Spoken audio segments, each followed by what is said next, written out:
vai começar a leitura do capítulo 1, parte 2. Está lá na página 27 do livro, quem tem o livro quiser acompanhar. Mas antes disso, hoje eu estava fazendo minha oração e Deus me deu uma palavra que eu gostaria de compartilhar com vocês. Das profundezas do desespero, Senhor, clamo a Ti. Escuta a minha voz, ó Senhor, dá ouvidos à minha oração. Senhor, se mantivesses um registro de nossos pecados, quem, ó Senhor, sobreviveria? Tu, porém, ofereces perdão, para que aprendamos a temer. Espere no Senhor, sim, espero nele. Em sua palavra, depositei minha esperança. Anseio pelo Senhor, mais que as sentinelas anseiam pelo amanhecer. Sim, mais que as sentinelas anseiam pelo amanhecer.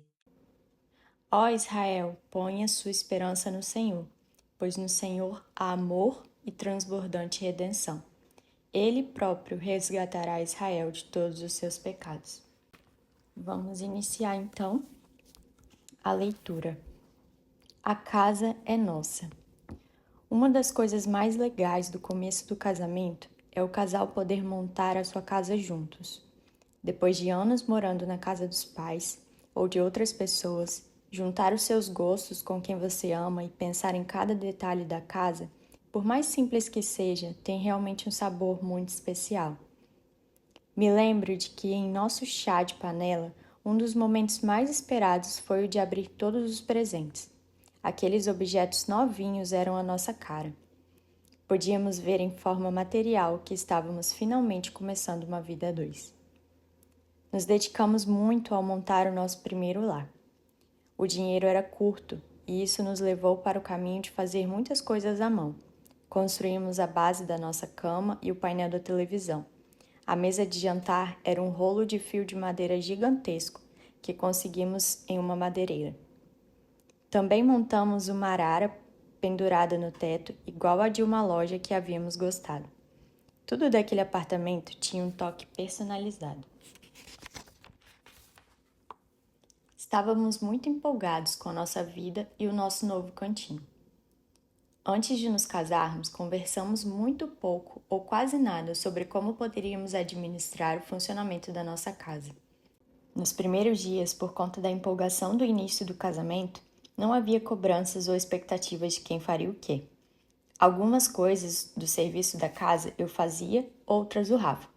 E fomos levando dessa forma, até que começamos a entrar em alguns conflitos. Acredito que muitos casais acabam não conversando sobre isso, supondo que vai acontecer de forma natural. E foi justamente nesse ponto que nos enganamos. Assim como trazemos bagagens do comportamento dos nossos pais dentro do nosso casamento, também trazemos a forma como as tarefas funcionam em nosso antigo lar. Geralmente, filhos e filhas que não participam das atividades domésticas têm dificuldade em entrar em um ritmo de rotina do trabalho, de casa, depois do casamento. Pelo menos foi assim que aconteceu conosco. Eu vim de uma cultura familiar muito forte, onde todos participavam dos deveres da casa. Me lembro, inclusive, de uma tabela de pequenos serviços domésticos que eu e meus irmãos poderíamos fazer e ganhar alguns centavos com isso, somando no final do mês uma pequena mesada para cada um. Em contrapartida, o Rafa veio de um lar onde os serviços domésticos eram bastante centralizados na mãe, o que, de modo geral, é muito comum em nossa cultura.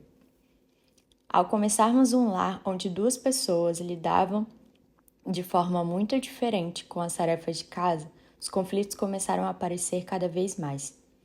Na época, conversando com outros recém-casados, percebemos que esse era um problema bem comum entre os casais, e muitos reclamavam que essa estava sendo a maior dificuldade no início do casamento. Esse assunto pode até ser ignorado em cursos e livros sobre relacionamento, mas a realidade é que ele é um dos pontos mais importantes de ser ajustado, não só para o casamento, mas também para a chegada dos filhos no futuro. Existem algumas formas segundo as quais esses ajustes podem ser feitos de forma saudável, sem que os conflitos amargurem o relacionamento. O que nos ajudou muito como casal foi o entendimento de dois aspectos. Primeiro, A casa é dos dois.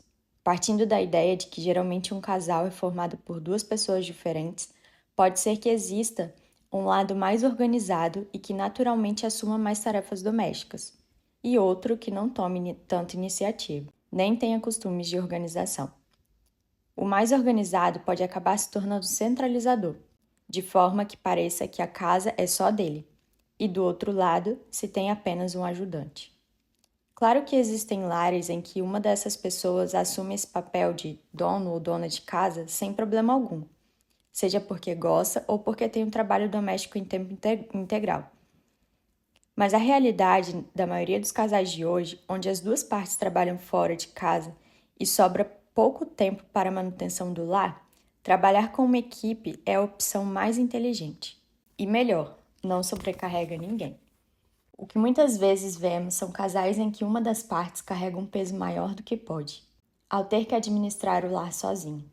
Quando os dois enxergam a casa como prioridade e responsabilidade mútua, fica mais fácil não se colocar num papel só de apoio e protagonizar mais as tarefas. Em segundo lugar, dividir as tarefas de forma clara. Como eu vim de um contexto familiar de muita participação nos afazeres da casa, os serviços me pareciam óbvios. Assim, por muito tempo, eu exigi do Rafa um senso comum, que naquele momento fazia sentido só para mim.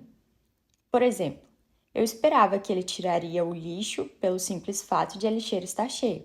Afinal, na minha cabeça, isso era normal. Mas, antes de casar, ele nunca tinha precisado formar o hábito de tirar o lixo, pois outra pessoa sempre o fazia. Eu ficava virada por dentro e pensava, mas é tão óbvio. E era mesmo, para mim, ou para alguém que tenha essa visão de cuidado com a casa. Para ele, ainda não era.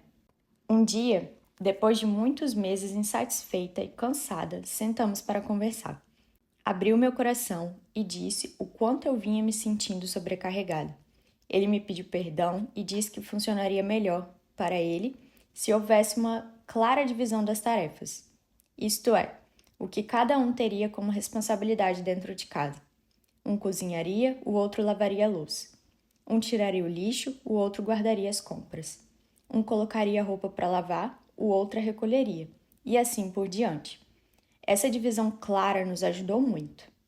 Porém, um erro muito comum em casais que tentam fazer a divisão de tarefas é que, quando um não cumpre, o outro irritadamente assume a demanda.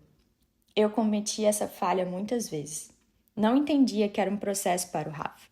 E quanto mais eu protagonizava, mais ele não assumia.